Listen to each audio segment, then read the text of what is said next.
Hi everybody, welcome back to this week 3 video for the intermediate students. This week I want to talk about practicing. We all do it, or we all gotta do it. We should be doing it. But there's a lot of different ways that we could practice. There's some good ways to go about it, and there's a lot of bad ways to go about it. So I want to talk about what you should practice when you pick up your instrument, how you should be practicing that stuff, as well as what our goal is individually when we sit down to practice. What are we trying to get out of it, essentially? For this video, you're going to need your instrument. That's it. Everything else I'll provide for you. If you click on the description of this video, you hit I think it's called Show More. It'll drop down and you'll see a bunch of links. There'll be different resources for your instrument. There'll be PDFs that you can open up and view. You can use those to follow along with what I'm going to do now, or you can do it later on your own. I recommend you do both, but that's up to you. So first, what should I be practicing? What should you be practicing? It's different for everybody, really, but there are some main essential key areas that we should all be focusing on as far as how to get better at this.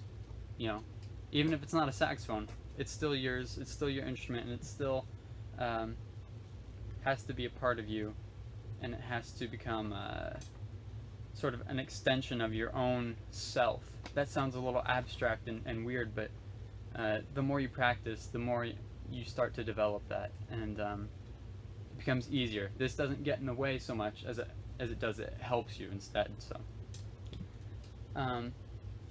those key areas that I mentioned, there's 3 that we'll talk about today, and there's a lot more, but the 3 that I want to talk about is number 1, which is sound or tone production.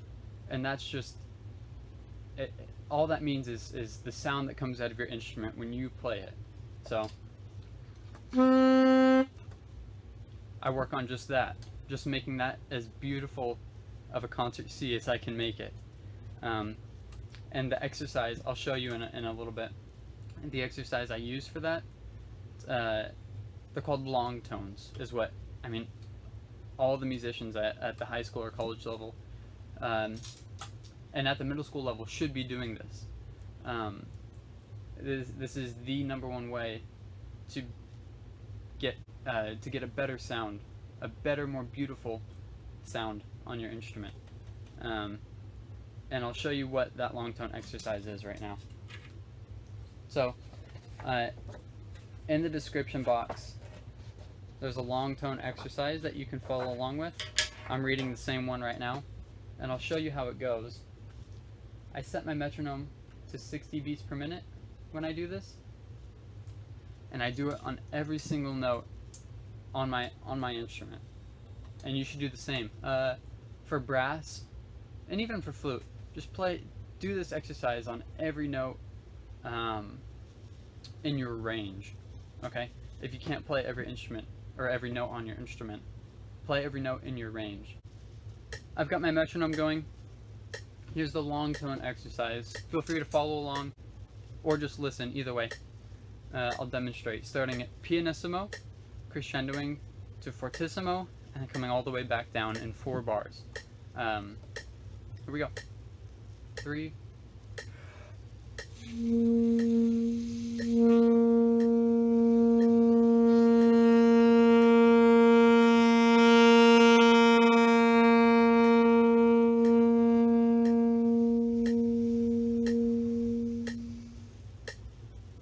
And then you take a breather, as long as however long you need to, and start the next note up, or you can go down as well.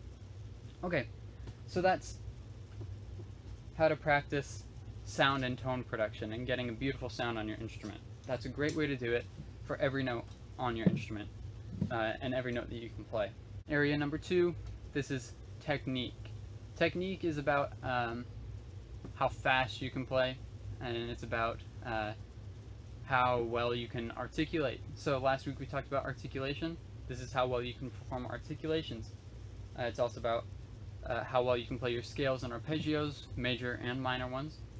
And it's about accuracy of notes and rhythms.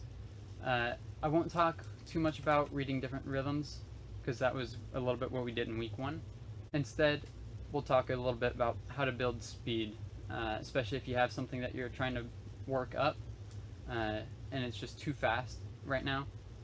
Start slowly and work it up very gradually. I'll in a minute I'll talk more about that, but there's an exercise that I use, and it's a technical exercise, and it goes like this. It works on a major scale. You can play it on all the minor scales as well, but I'll demonstrate on a B flat major scale. For the sake of practicing, I'm going to start at 100 beats per minute, and I'll demonstrate what this exercise, how it works. So it goes like this: 1, 2, 3.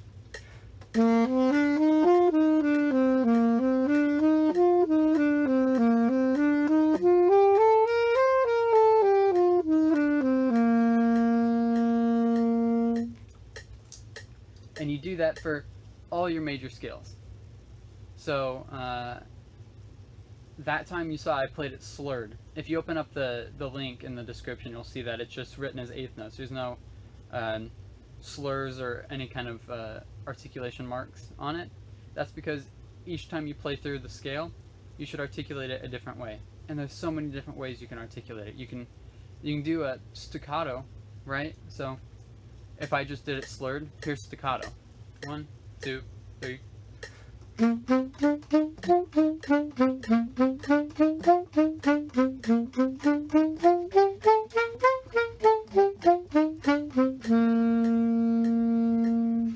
Or you can play it legato, so tongue each note but keep them long.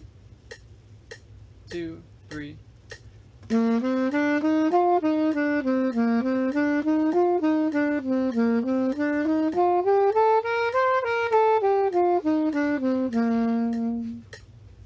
You can even swing it if you're into jazz.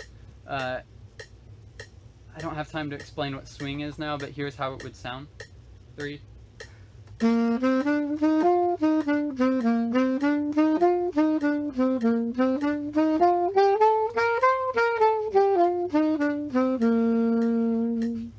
So you can practice all kinds of different articulation patterns. You can mix them up too. You can go long, short, long, short, long, short. Right? 3.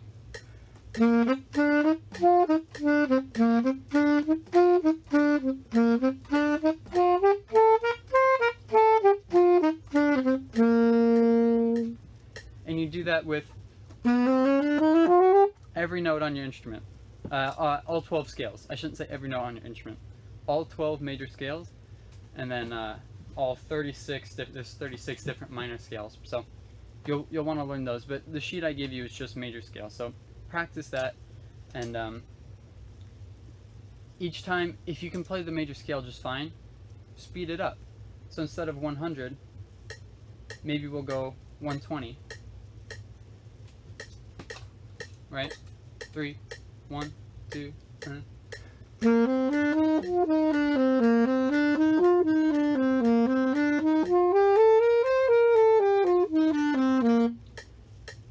If you've got that, speed it up more. Eventually you'll get to a point where maybe you won't be able to play it, right? And you'll make a mistake. 3.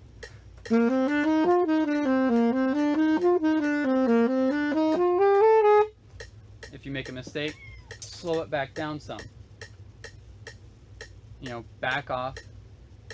Start at a point where you can play it, and then once you can play it like 3 times in a row, speed it up just a little bit. And if you mess up, go back down a little bit. So it's just about getting comfortable at all these different tempos, so that eventually you'll be able to play it, you know.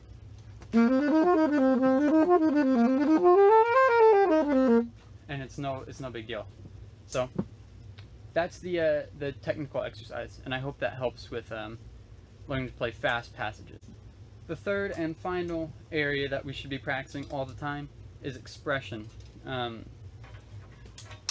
Expression includes a few different things, well, a lot of different things, but some of those things are dynamics, phrasing, so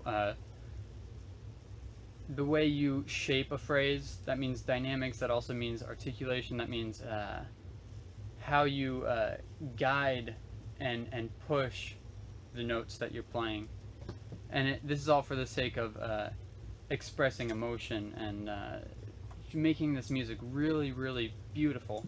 And another way to do that is also by using vibrato, which is when you vibrate a note. String players do this all the time. Every note they play has vibrato on it, pretty much, unless the music tells them specifically not to. Vibrato, there's a few different ways to do it. I guess I probably don't have time to get into it right now, but I can demonstrate how they sound. So here's a concert G with no vibrato, and it sounds like this.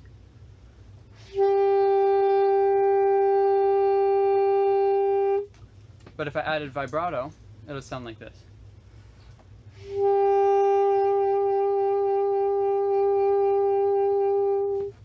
And you can speed that up, so it could be even faster.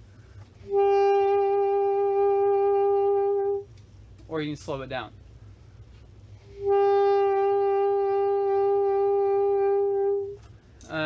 And the whole point of that is to just add a sort of beautiful tone quality to the note that you're playing. And it's a sound that, again, string players would be very familiar with. And if you listen to a lot of jazz players will do it, a lot of classical players too, for every instrument. And it's more of a soloistic thing, but you can sometimes get away with using it in an ensemble as well. But one exercise, well, one lyrical piece that I've given you down in the description is called The Swan.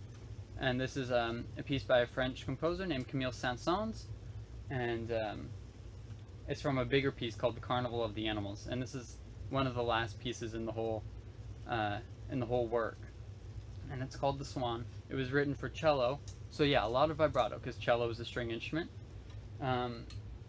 It's in the key of G major, which can be a little bit tricky, but if you work out the scale with that exercise I showed you, so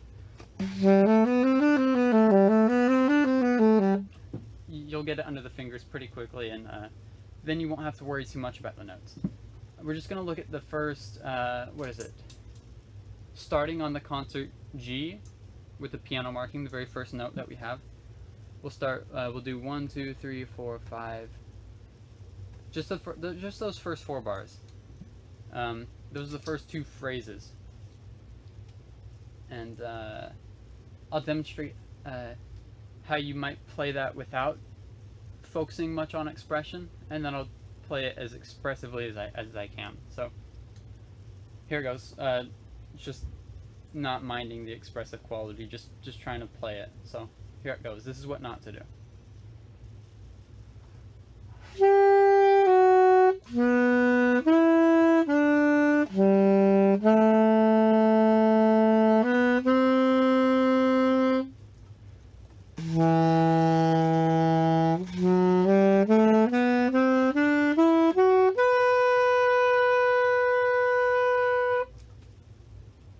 So there's a few things wrong with that. I would call them wrong.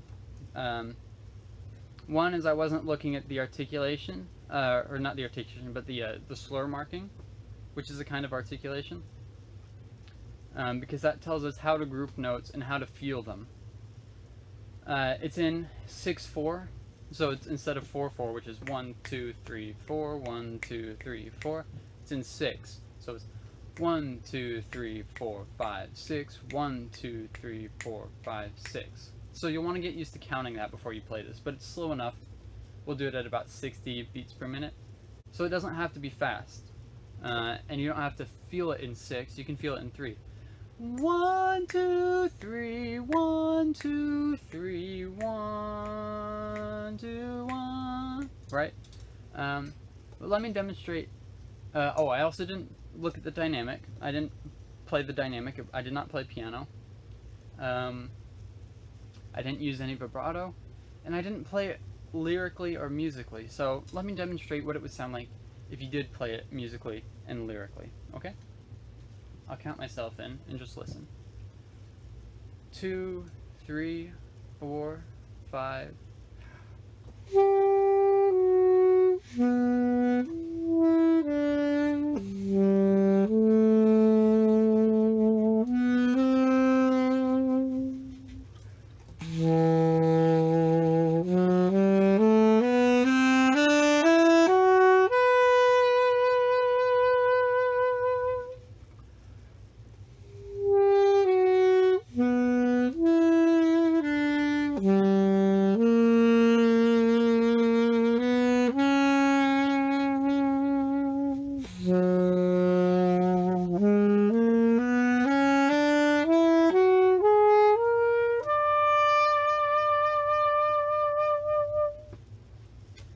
just with that much, you can hear how big of a difference that is.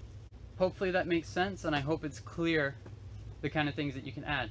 Just as simple as adding dynamics, even if they're not written. It just says piano at the beginning, but that just tells you where to start. It doesn't tell you where you can go with it in between then and the next there is a non yeah, there's crescendos written in and stuff, but in that section I played, there's no indication of different dynamics, but I added my own. So when there's a rising line, like in the third measure, I crescendo that, because that's what the music wants to do. And then when I start over in the fifth bar with the next phrase, I'm back at piano, because that's what the music feels like to me. And if it feels different to you, play it how it feels to you. But that's what it means to be expressive in music, is to make it musical, even if it's not exactly what's written on the page. So hopefully that helps too. So that's what you should be practicing, and that's the biggest chunk of stuff to think about, is what should I be practicing? Well, now you've got those three things. You've got sound and tone production, you've got the long tone exercise for that, technique and technical skills, you've got the major scales to work on in that pattern that I showed you, with all the articulations and stuff as well, and you've got expression. You can work on expression by practicing vibrato and practicing your dynamics, which that long tone exercise also helps you do. And every piece you play and every exercise you do should be as musical as you can make it. And that's the way to practice expression really well. So how should we be practicing things? Like I mentioned, with those fast things, anything you have that's fast, that you don't have under your fingers yet, you can't quite play it at that tempo, slow it down. Everything you practice should be slow. Slow, slow, slow. Before it's fast, it has to be slow. That's the only way to make it clean and to make it sound nice and to make it work really well.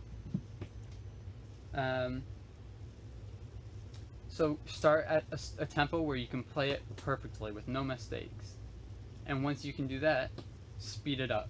Speed it up a little bit, and then practice that until you can play it perfectly with no mistakes. Then speed it up a little more. I mean, it can take, if I have something that's really challenging and really fast, it can take days, weeks, even months to get it up to the tempo that I need it to be.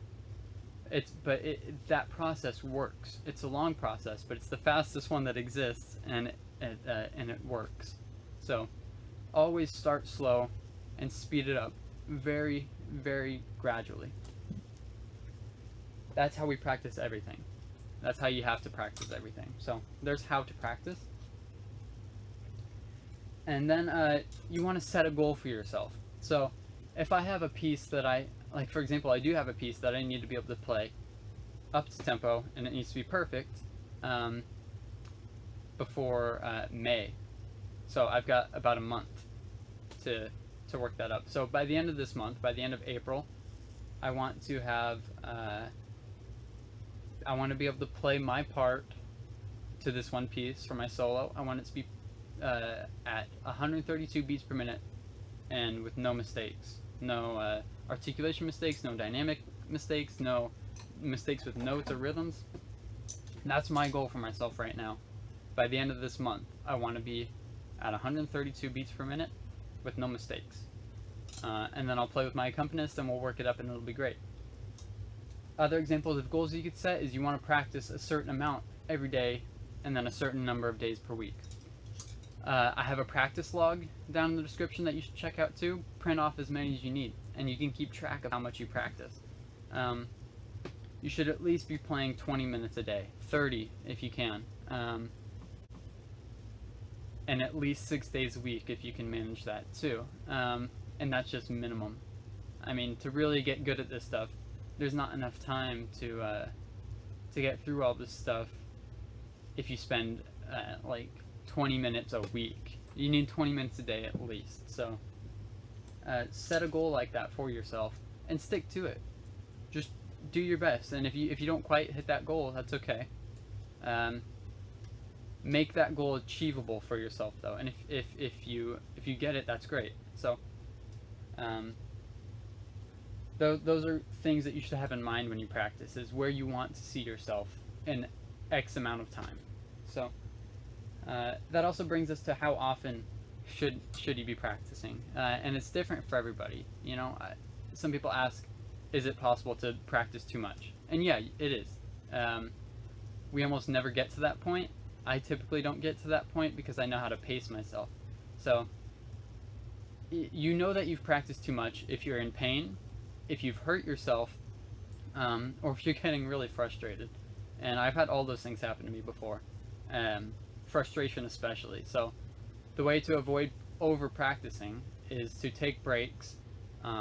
Still do it every day, but if you can space out your practicing, you know, if you only have 10 minutes here, okay, play for 10 minutes. And if you only have 10 minutes later, okay, play that 10 minutes too. And by the end of the day, you might have 30, 40, you might have an hour worked up just of 10-minute intervals.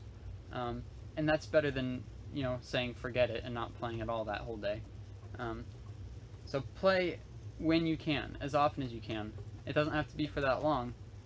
What is more important is that you play frequently. Otherwise, you're going to lose the skills that you've developed over the last week, let's say. So,